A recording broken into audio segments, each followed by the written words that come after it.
Good morning students. Kinds of sentence के अंतर्गत आज 10वां दिन है अर्थात पार्ट 10। इंट्रोगेटिव सेंटेंस का पार्ट 5 है, लेकिन एक इंट्रोगेटिव सेंटेंस में जो डिफिनीशन दी गई है वहां पर पार्ट नहीं दिया गया। इस तरह से इंट्रोगेटिव सेंटेंस में कुल 6 क्लास और 6वां क्लास होने जा रहा है। आगे भी और क्लास मिलेगा एग्जाम्पल्स का। तो देखें, पहली लिस्ट मैंने दिया था 9 बेसिक क्वेश्चन वर्ड्स की, दूसरी लिस्ट में दिया था 9 फॉर्मेटिव क्वेश्चन वर्ड्स की। आज आपको मिलेंगे other formative question words list है। इसमें क्या करना है आपको मैं एक तरीका बता रहा हूं। उस तरीके से इंग्लिश लैंग्वेज में कोई भी क्वेश्चन वर्ड आता है तो आप फॉर्मेट कर लेंगे बड़े आसानी से। ऐसा तरीका बताने वाला, तो भैया बने रहिए, शुरू करता हूँ। ठीक, देखिए सबसे पहले हम, चूंकि आप हिंदी से इंग्लिश के स्टूडेंट हो तो हिंदी में मैं देता हूँ। अभी तक क्वेश्चन लिस्ट में जो शब्द दिए गए हैं उनकी मीनिंग आपको रटना पड़ेगा, लेकिन यहाँ कुछ रटने वाली बात नहीं है, ठीक ना। अब अगर हम यहाँ लिखते हैं, प्रश्न किया कि तुम किसके लिए काम कर रहे हो, मान लीजिए हमने प्रश्न कर दिया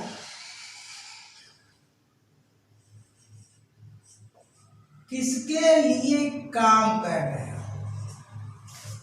ठीक, अगर मैंने प्रश्न किया हिंदी में प्रश्न करिए, तो यह तरीका अगर आप सीख जाते हो तो कोई भी 9 बेसिक 9 फॉर्मेटिव कुल कितना हुआ 18 के अलावा कोई भी क्वेश्चन वर्ड्स आते हैं तो आप क्या करोगे, फॉर्मेट कर लोगे। देखो यहाँ मैंने लिख दिया और प्रश्न किया हिंदी में कि तुम किसके लिए काम करते हो।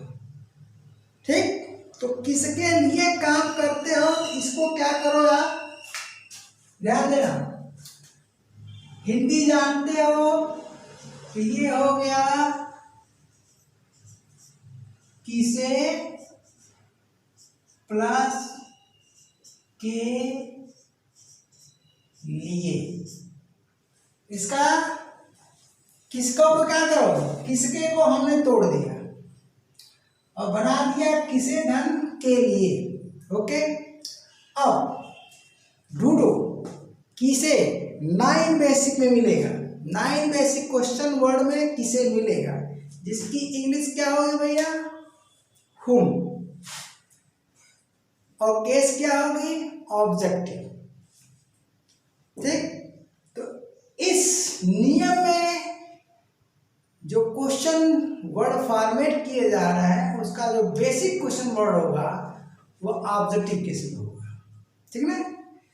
तो किसे की इंग्लिश क्या है, हु भी होती है और हुम भी।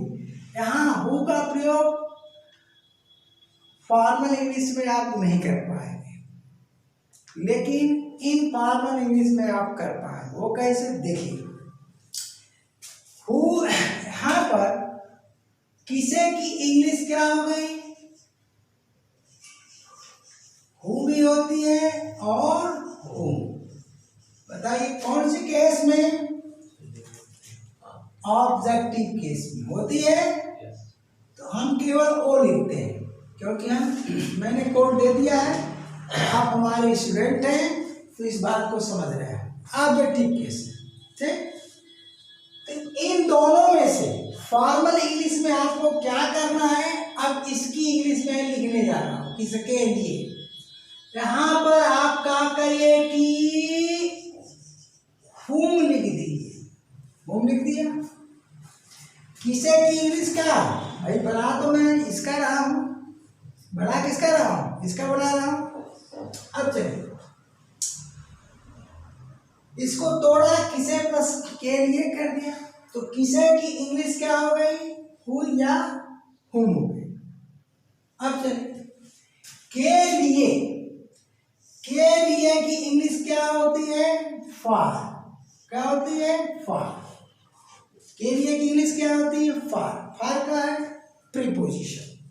तो इस प्रीपोजिशन का प्रयोग आप यहाँ कर दीजिए। अब आपका क्वेश्चन वर्ड तैयार हो गया। फॉर हुम का मतलब होगा किसके लिए। अब इसका प्रयोग आप किसी भी क्वेश्चन वर्ड के स्थान पर जहाँ जरूरत होगी, किसी नहीं यहाँ पर जरूरत होगी, यानी कि किसी इंट्रोगेटिव सेंटेंस में करना है तो आप कर सकते हो। चलो यहाँ पर हु नहीं लिया तो objective case of question word के पूर्व क्या सीखा। Objective case of question word के पूर्व प्रीपोजिशन, उचित प्रीपोजिशन का प्रयोग करके आप कोई भी क्वेश्चन वर्ड बना सकते हो अकॉर्डिंग टू हिंदी के अनुसार। यहाँ किसके लिए है तो यहाँ का क्या, किसे प्लस के लिए, किसे की इंग्लिश हु या हो। अब देखिए हु का प्रयोग आप कहाँ करोगे। ये है फॉर्मल इंग्लिश। फॉर्मल इंग्लिश का मतलब होता है written English. Written English grammatical English होती है। क्या होती है, ग्रामेटिकल इंग्लिश, ग्रामर के नियमानुसार चलती है। अब इसको ले चलिए आप स्पोकन इंग्लिश। तो इनफॉर्मल इंग्लिश का मतलब होता है स्पोकन इंग्लिश। क्या होता है, स्पोकन, जो नॉन ग्रामेटिकल होती है, उसमें ग्रामर के नियम का पालन नहीं भी हो। ऐसा नहीं है कि नहीं किया जाता, ये कहना ठीक नहीं है, नहीं किया जाता, किया जाता है, लेकिन अगर ग्रामर का नियम टूटता है तो भी चलता है। तो यहाँ पर देखिए उल्टा हो जाएगा, आप क्या कर दोगे, ठीक ना। आप यहाँ हुम का प्रयोग पहले कर दो, ओके। उसके बाद लास्ट में आप फॉर लगाओ। कहाँ लास्ट में, क्रिया के बाद, क्रिया के बाद, ओके, क्रिया के बाद लगना है, ओके। ऐसा क्यों, क्योंकि इसमें कुछ ऐसे क्वेश्चन वर्ड फॉर्मेट होते हैं जिसमें प्रीपोजिशन का जो प्रयोग होता है अकॉर्डिंग टू वर्ब होता है, क्रिया के अनुसार होता है। इसलिए ऑब्जेक्ट और कंप्लीमेंट के बाद, देखिए यह क्रिया के बाद क्यों कहा, जब सेंटेंस क्रिया पर खत्म होगा तो क्रिया के बाद ही लगेगा, ठीक। ऑब्जेक्ट पर खत्म होगा तो ऑब्जेक्ट के बाद लगेगा, कंप्लीमेंट पर खत्म होगा तो कंप्लीमेंट के बाद लगेगा। लेकिन जिस प्रीपोजिशन का संबंध क्रिया से होगा, क्रिया से वो जुड़ा रहेगा, उसको तो आप बाद में नहीं ले जा सकते हो, नहीं ले जा सकते हो। तो वो भी एग्जाम्पल मैं दूंगा। अब देखिए होम डॉट डॉट फार हो गया, ठीक। अब यहां पर होम का स्थान कई हु भी ले सकता है, तो यहां आप हु का प्रयोग करें।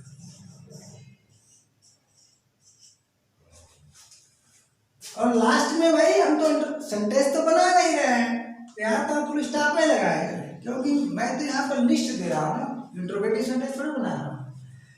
तो इनफॉर्मल इंग्लिश में अगर प्रीपोजिशन का प्रयोग होता है तो प्रत्येक हुम के स्थान पर आप हु का प्रयोग कर सकते हो, और इस हु की केस क्या होगी, ऑब्जेक्ट। अब चलिए अगर हम लेते हैं क्या भैया, किसके बारे में लिखना शुरू करो भैया, सोम, ठीक ना, लिखते रहो।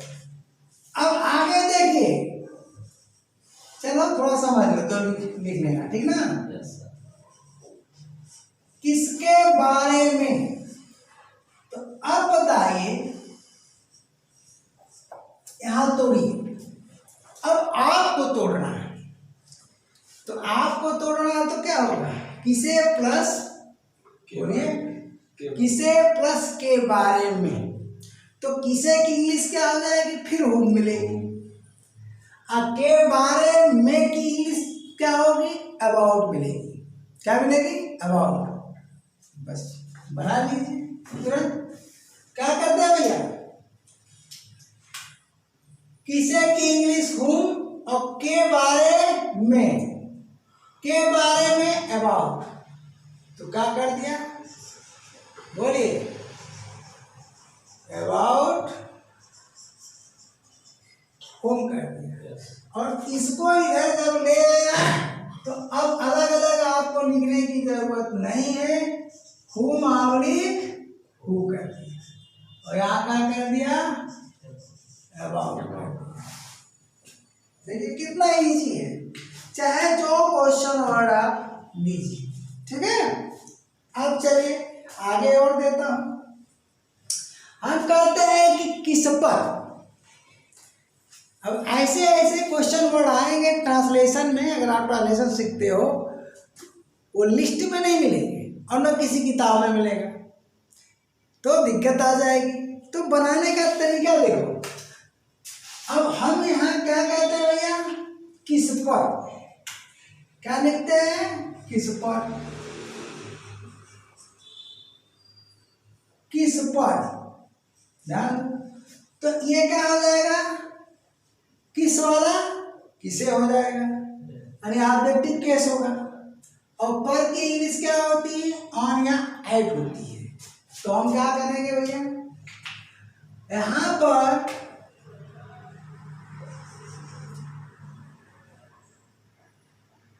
ऑन या एट का हम प्रयोग करते हैं, तो ऑन ऑब्लिक एट। अब चलिए, अगर इसका प्रयोग,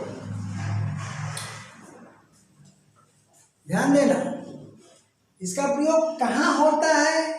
हम कहते हैं कि किस पर विश्वास करते हो, तो मनुष्य के लिए किस पर नहीं होता है, किस में होता है, बिलीव के साथ। बिलीव क्या लेता है, प्रीपोजिशन इन लेता है, तो एट और ऑन नहीं लगेगा।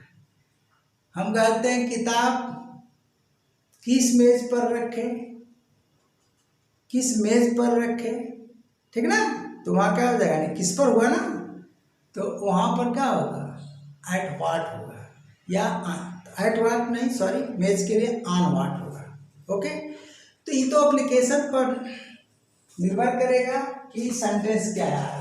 तो यहाँ क्या करेंगे हम, या तो वाट का प्रयोग होगा या बीच का प्रयोग होगा, हुम का नहीं होगा। अब आप क्या करेंगे, यहाँ पर बोलिए, यहाँ क्या करते हो, वाट कर दो या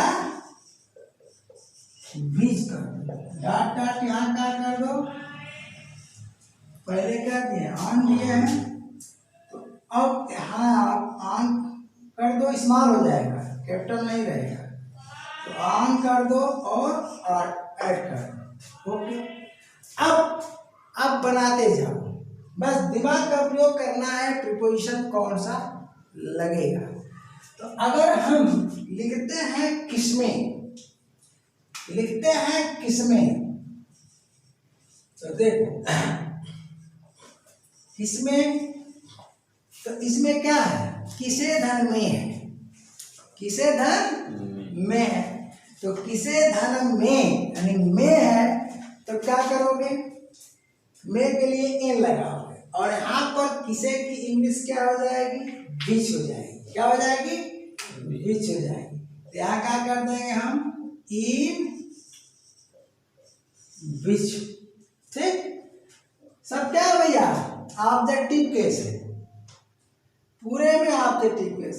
एक वर्ड बनेगा जो अपवाद में है पॉसेसिव केस में, मैं बता दे रहा हूं। अब इन किसमें, तो यहाँ क्या करोगे, बोलो, बीच फिर dot dot dot dot in कर देंगे। अब चलो यहाँ फॉर्मेटिव में अगर हम लिखते हैं किसका, क्या लिखते हैं भैया, किसका। यहाँ मैंने लिखा किसका, चलो भैया तो ध्यान देना, इसमें तो प्रीपोजिशन नजर नहीं आ रहा है। और किसका की इंग्लिश हुज होती है, जो 9 बेसिक क्वेश्चन वर्ड में दिया गया है, जिसका प्रयोग सबके लिए होता है। Animal, birds, human, thing, place, मतलब वहां पर क्या मैं लिखा हूं, यूज फॉर ऑल। लेकिन अगर छटनी की जरूरत पड़ जाए, हम कहते हैं कि किस खिड़की का शीशा टूटा, आगे हम एग्जाम्पल देंगे, अभी तो आप केवल हिंदी जानिए। किस खिड़की का शीशा टूटा, इसका मतलब मुझे पता है कि हमारे घर में कितनी खिड़कियां हैं, ओके, पता है ना कितनी खिड़कियां हैं। तो मैं पूछ रहा हूं कि किस खिड़की का शीशा है, तो बताने वाला कौन है, सामने वाली खिड़की, पीछे वाली खिड़की, ठीक ना जी, बड़े वाले कमरे की खिड़की। बोलिए छटनी हो रही है, ठीक ना। तो इस स्थिति में आप हुज का प्रयोग नहीं कर सकते हो, तो पॉसेसिव केस बनाना पड़ेगा, फॉर्मेटिव, ठीक ना। तो वह पॉसेसिव केस यह जो केस बनेगी, यह जो केस बनेगी पॉसेसिव बनेगी, फॉर्मेटिव। तो ये हो जाएगा, देखो, ऑफ विच, क्या हो गया, ऑफ। तो अगर फॉर्मेटिव में यह भी आता है, इसका प्रयोग आप कभी भी इनफॉर्मल इंग्लिश में नहीं कर पाएंगे। क्यों? क्योंकि यह इक्वल टू हुज होता है। क्या होता है? हुज होता है, ठीक है भैया, पढ़ लोगे ना जी इसको, थोड़ा गड़बड़ा गया। इक्वल टू हुज होता है। फर्क क्या है, हुज का प्रयोग छटनी के लिए नहीं होगा और ऑफ विच का प्रयोग छटनी के लिए। कहाँ मैं लिखाया था ना कि विच का, विच के आगे 9 बेसिक में also used for all when choice is restricted. तो जब विच का प्रयोग हम चॉइस के लिए कहीं कर सकते हैं, तो उससे उत्पन्न किया गया पॉसेसिव केस, बोलिए ये पॉसेसिव केस है ना भैया। तो हुज है पॉसेसिव केस, ये भी है पॉसेसिव केस, ठीक। और इनके आप एक पार्टिकुलर केस नहीं होगी, यहाँ तो ऑब्जेक्टिव है, यहाँ ऑब्जेक्टिव है, ऑब्जेक्टिव है, लेकिन इसके पहले प्रीपोजिशन लग गया। तो केस तो हमारे मेन वर्ड का तो केस ऑब्जेक्टिव ही है, और यहाँ पर यहाँ ऑब्जेक्टिव है, ये ध्यान दीजिएगा, ऑब्जेक्टिव है, बीच ऑब्जेक्टिव केस में, लेकिन आप लगा करके क्या कर दिया गया, पॉसेसिव। इसकी जो केस है, विच की केस क्या है भैया, ऑब्जेक्टिव है। क्या है? ऑब्जेक्टिव। इसका ध्यान दीजिएगा, तो ये केस ऑब्जेक्टिव है ये, ठीक ना, लेकिन आप विच लगा करके इससे पॉसेसिव बना देंगे। अब चलिए,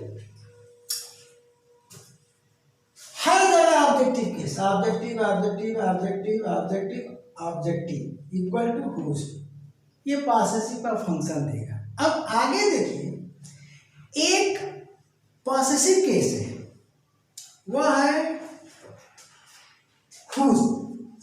अगर हम कहते हैं कि किसकी समस्या में तुम उलझे हो, ऐसा क्वेश्चन कर देते हैं, किसकी समस्या में तुम उलझे हो, तो किसकी के बाद हमने समस्या बोला, क्या होगा, वो एडजेक्टिव होगा। किसकी क्या होगा जी, एडजेक्टिव। या होम, चाहे व्हाट, चाहे विच, तीनों का पार्ट्स ऑफ स्पीच क्या है, प्रोनाउन भी होता है, एडजेक्टिव होता है।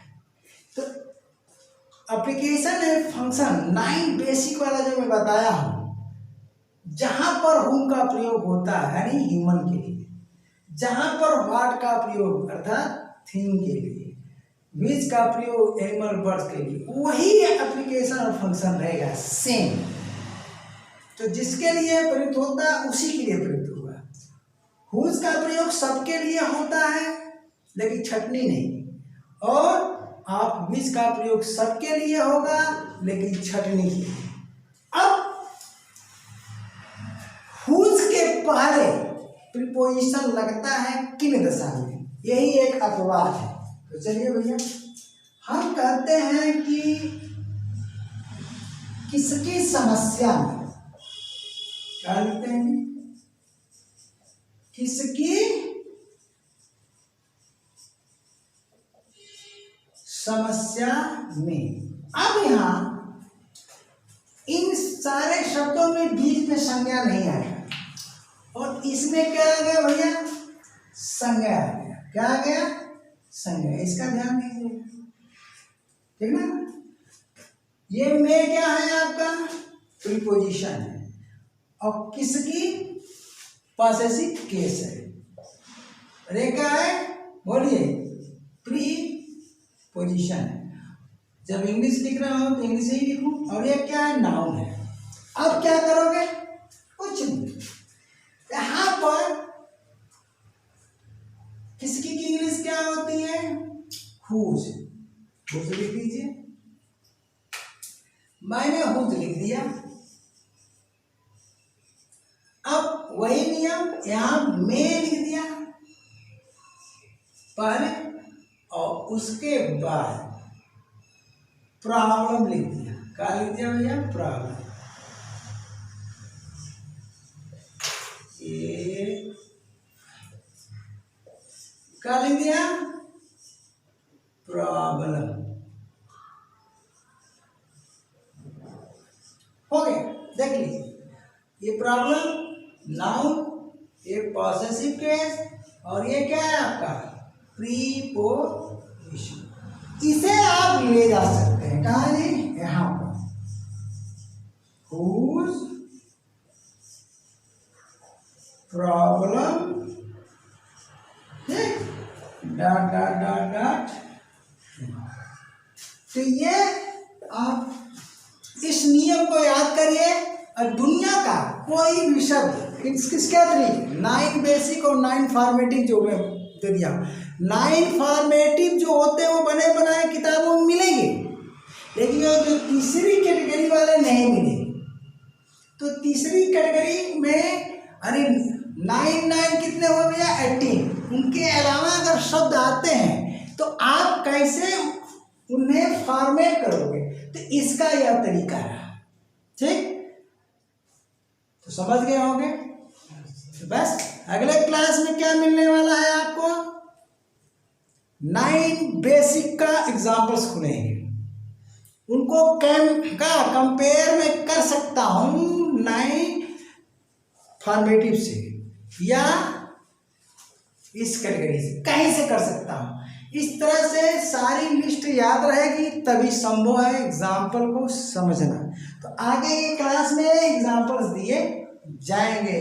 तब तक के लिए भैया tata bye bye, thank you.